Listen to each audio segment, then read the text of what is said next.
Assalamualaikum warahmatullahi wabarakatuh. Perkenalkan saya Ibu Agus Suyanti SPD, CGP dari SMP Negeri 1 Bukateja, Purbalingga, Jawa Tengah. Saya akan memaparkan koneksi antar materi pada modul 1.1 tentang filosofi pendidikan Ki Hajar Dewantara. Untuk mengingat kembali, filosofi pendidikan menurut KHD adalah menuntun kodrat anak untuk mencapai keselamatan dan kebahagiaan setinggi-tingginya. Pesan kunci dan relevansinya dengan pendidikan abad 21 adalah menuntun, artinya sama dengan membekali murid dengan 6 aspek profil pelajar Pancasila seperti yang ada pada kurikulum Merdeka, yaitu 1. Beriman dan bertakwa kepada Tuhan Yang Maha Esa, 2. Mandiri, 3. Gotong royong, 4. Kreatif, 5. Berpikir kritis, dan 6. Berkebinekaan global. Selanjutnya, keselamatan dan kebahagiaan disamaartikan dengan student well-being atau pendidikan yang humanis menuju keselamatan dan kebahagiaan. Dan yang ketiga, merdeka belajar bagi pendidik dan peserta didik. Filosofi pendidikan menurut KHD diantaranya adalah menuntun secara sistem Among, yaitu Ingarso Sungtulodo, Ingmatio Mangunkarso, dan Tutwuri Handayani. Yang kedua, menuntun sesuai kodrat anak, yaitu kodrat anak yang merdeka, merdeka lahir dan batin, untuk berkembang sesuai bakat dan minatnya.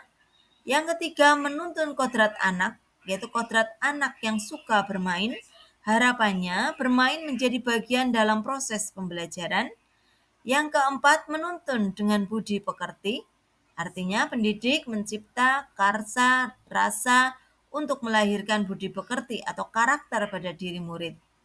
Berikutnya, menuntun dengan filosofi petani. Biji jagung kelak akan tumbuh menjadi tanaman jagung. Seorang petani tidak mampu mengubah biji jagung tumbuh menjadi padi. Berikutnya, anak bukanlah tabula rasa. Anak bukanlah kertas kosong, tetapi sesungguhnya kertas berisi, namun masih samar. Tugas pendidik menebalkan laku baik yang masih samar. Berikutnya, menuntun dengan filosofi petani atau tukang kebun yang sukses. Siapa petani yang sukses? Dialah petani yang mampu merawat, menjaga, memelihara tanamannya, sehingga akan memperoleh hasil panen yang baik atau bagus. Berikutnya, menuntun sesuai dengan kodrat alam. Pendidik harus memperhatikan sosial budaya, lingkungan anak, tinggal untuk menguatkan laku sebagai anak itu sebagai bagian dari masyarakat. Berikutnya, menuntun sesuai dengan kodrat zaman. Pendidik harus membekali anak sesuai dengan pendidikan sesuai dengan zamannya. Artinya, pendidikan sesuai zaman yang berpegang pada asas trikon, yaitu kontinuitas, konvergen, dan konsentris. Apa yang Bapak Ibu percaya tentang murid dan pembelajaran di kelas sebelum mempelajari modul 1.1? Sebelum mempelajari modul 1.1 tentang filosofi pendidikan menurut KHD, saya mempercayai bahwa 1. Kelas harus ada aturan yang mengikat agar kondisi kelas tertib dan tanpa pelanggaran. Kelas memiliki aturan yang sudah dirancang sekolah tanpa melibatkan murid dan kewajiban murid adalah mematuhi aturan tersebut. Aturan kelas ditandatangani oleh kepala sekolah dan bernama AKPS, Angka Kredit Pelanggaran Siswa. Yang kedua, pembelajaran diawali dengan apersepsi dan motivasi yang serius dan menuntut murid untuk berpikir dan konsentrasi. 3. Suasana kelas harus tenang. Murid duduk di kursi dengan rapi dan mendengarkan instruksi dari guru dari awal hingga akhir tanpa ada refleksi pembelajaran oleh murid. Yang keempat, tugas murid dikumpulkan dalam bentuk yang sama sesuai aturan guru untuk mempermudah koreksi oleh guru. Contohnya, kegiatan praktek IPA, laporan dan kesimpulan praktek harus disajikan secara tertulis sesuai dengan permintaan guru. Apa yang berubah dari pemikiran atau perilaku setelah mempelajari modul 1.1 ini? Satu, saya berupaya agar anak harus selamat dan bahagia, maka murid perlu dilibatkan untuk membuat kesepakatan bersama yang harus dipatuhi bersama selama proses pembelajaran atas kesadaran sendiri tanpa paksaan dan tekanan dari guru.